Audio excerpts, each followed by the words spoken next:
Well, hellfire. It is RockdaRiff, and I am back for another Metalhead Envy, and I don't know why I'm doing the finger pointing more than once, but damn it, we're gonna do it! Back with some more King Gizzard and the Lizard Wizard. Flight B741. We have made it to Raw Field. I really dig the Antarctica. Like I said, we've already done Hog Calling and La Risk and Mirage City and Antarctica. Raw Field. Yeah, so we still got some ways to go. Digging the direction. I think I said in the last video, I always feel like, for me personally, King Giz has these albums where the first song to me just feels so off from the rest of the album. I'll have to determine that fully by the end of this record once I've made it through. But let's dive on into Raw Field. Now, you got that fuzz guitar.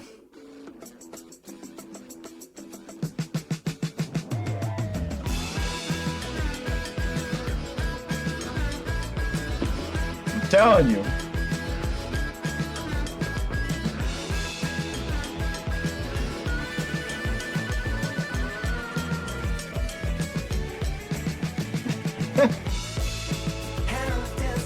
I'm telling you, the guys from King Giz was like, yo, they all sit down and watch Dazed and Confused, and they was like, all right, we're going to make the soundtrack. We're going to make, in 2024, we're going to make the soundtrack to Dazed and Confused. Because I swear this is what this album feels like to me.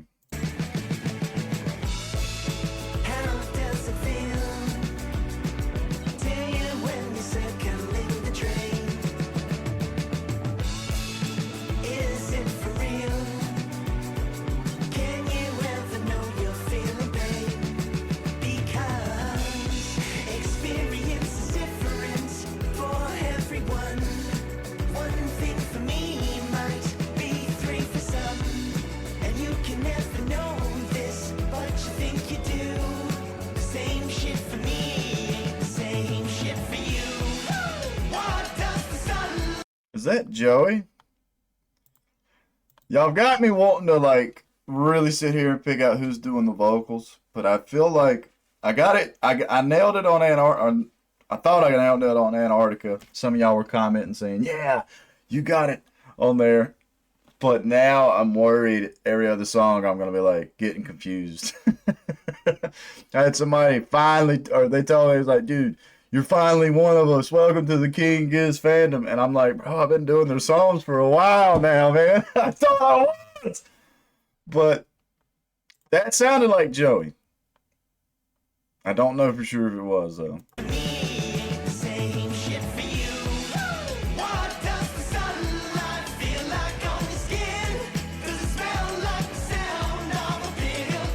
Or maybe that's Joey. I don't know.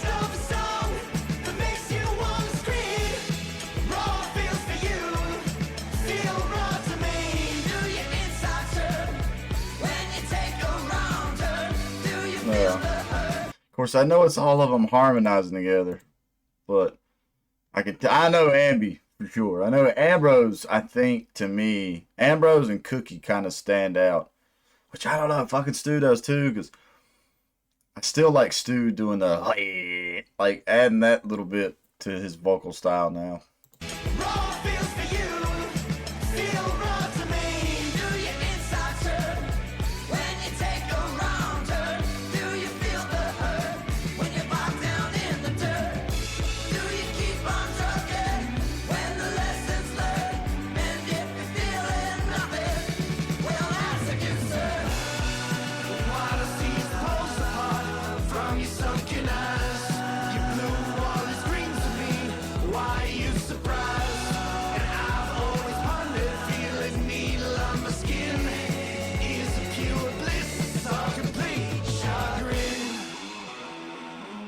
Yeah, that's what I'm talking about.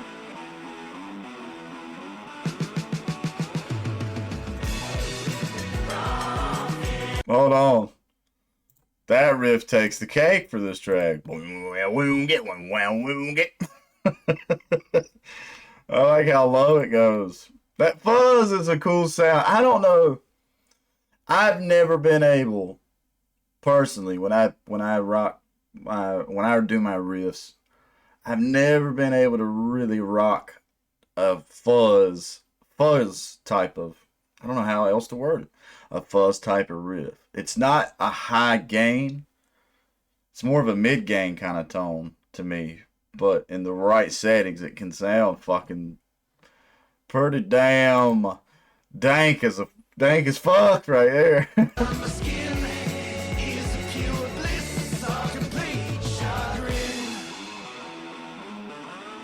Yeah, a little bit of slide action.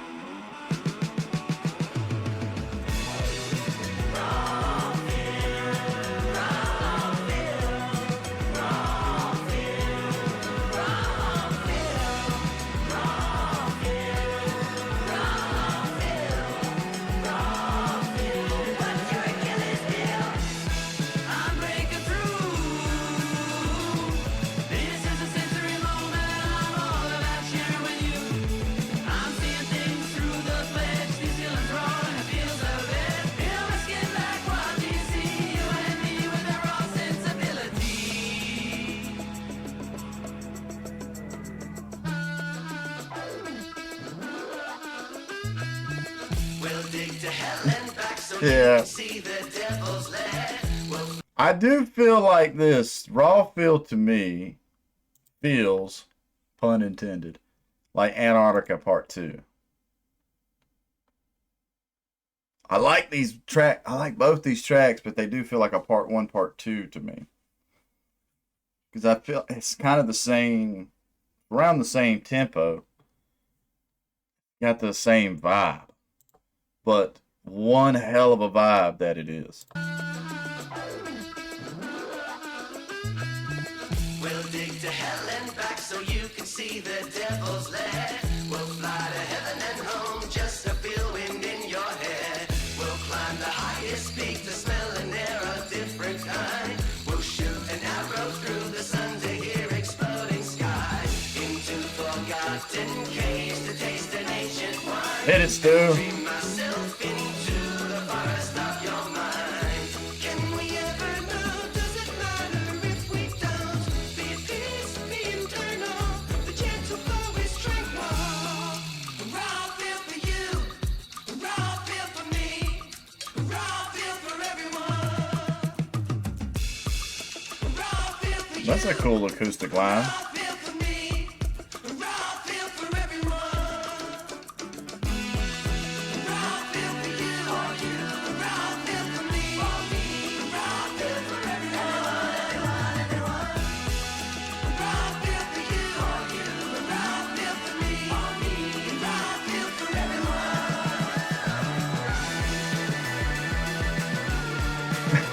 Yeah.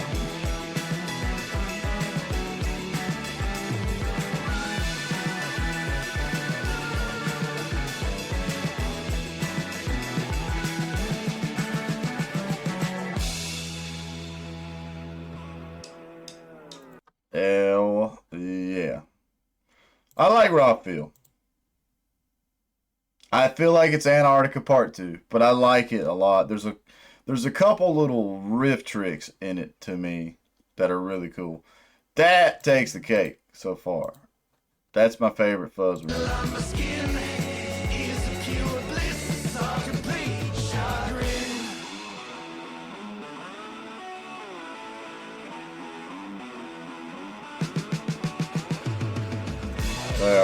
I wonder if that was played with a glass slide on the finger.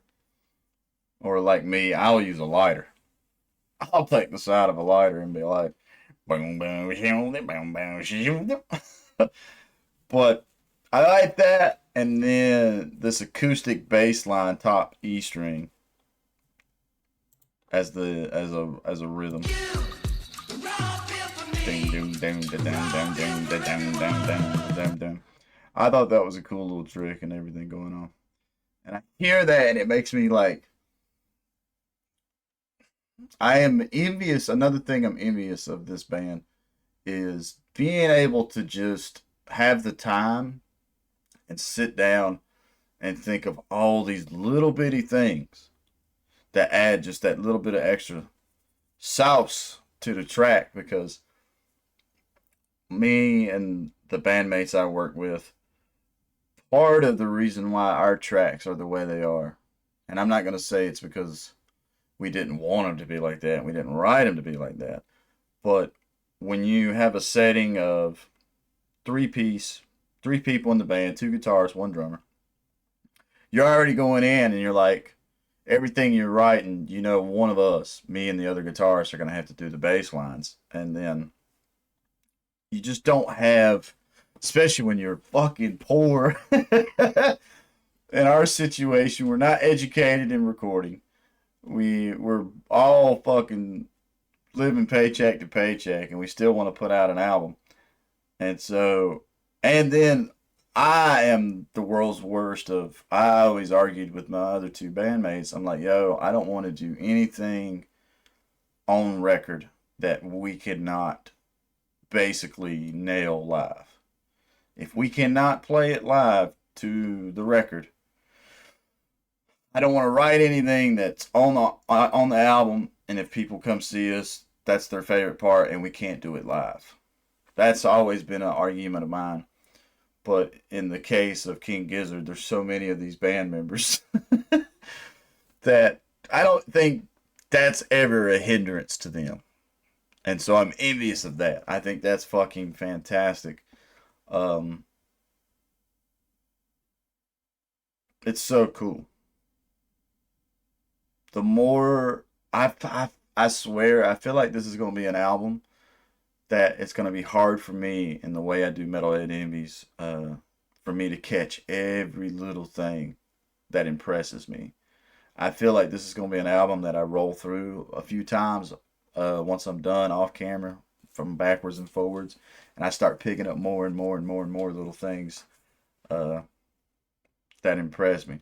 I mean, I swear that's the same way Petro Dragonic did to me.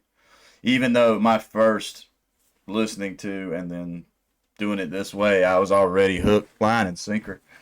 But the momentum, I think that's part of the issue with how I have to do the Metalhead Envy series.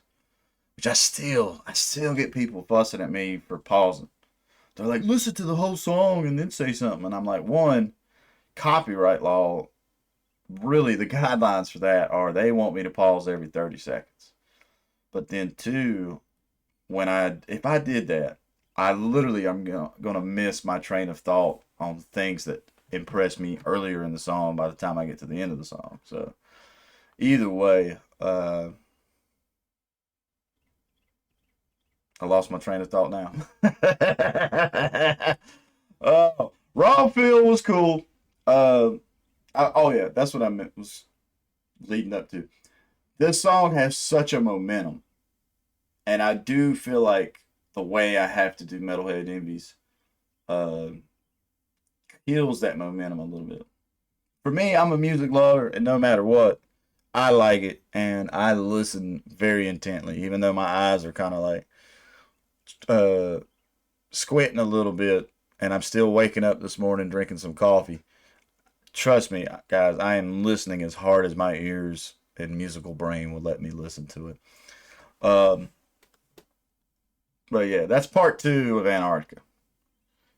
Like I normally to me, King Giz each track will kind of change a hair and change up enough to feel like its own track. I feel like Raw Feel and Antarctica didn't really do that. But we just have to keep rolling, keep seeing what's up. If this ends up being your first time to my channel, please leave a like, comment, subscribe. Let me know what your thoughts are. I read all the comments. I'm so excited, especially for the people that are cool. Some people come on here and they're assholes.